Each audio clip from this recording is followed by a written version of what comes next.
Mainit na balita, sinampahan ni Agriculture Secretary Francisco Tiu Laurel Jr.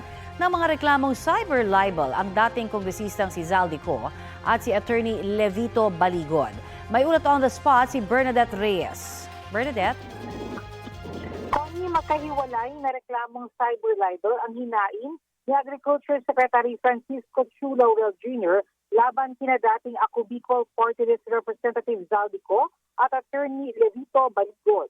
Alas 9 na umaga ngayon nang magtungo ang kalihim sa Makati City Prosecutor's Office para maghain ng reklamong cyber libel laban kina Ko at Baligod dahil sa pagdawit ng dalawa sa pangalan niya kaugnay sa umunoy mali-maletang pera sa isang eksklusibong village sa Makati. Sobra na raw ang paninira kaya kailangan na raw niyang lumaban. Puro raw kasinungalingan ang sinasabi ng dalawa. Halimbawa na lang sa pahayag na kumukuha ng pera mula sa bahay ni Laurel sa isang eksklusibong village, hindi raw siya doon nakatira at wala raw siya binibigay na pera. Hindi rin daw totoo ang paratang ni Ko na nagdadawit kay Laurel sa issue ng price manipulation.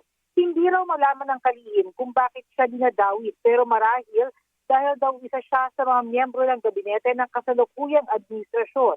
Tinawag din niyang kaaway si Ko. Dahil dati raw ay tinanggihan na ni Laurel ang ni Ko pagdating sa importasyon ng isda at asukal. Ginagawa lang daw siyang punching bag kaya kailangan na raw na may papanagutin.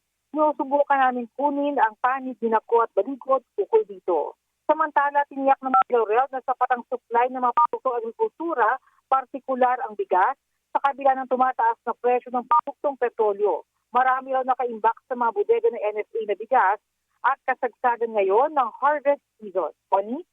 Maraming salamat, Bernadette Reyes.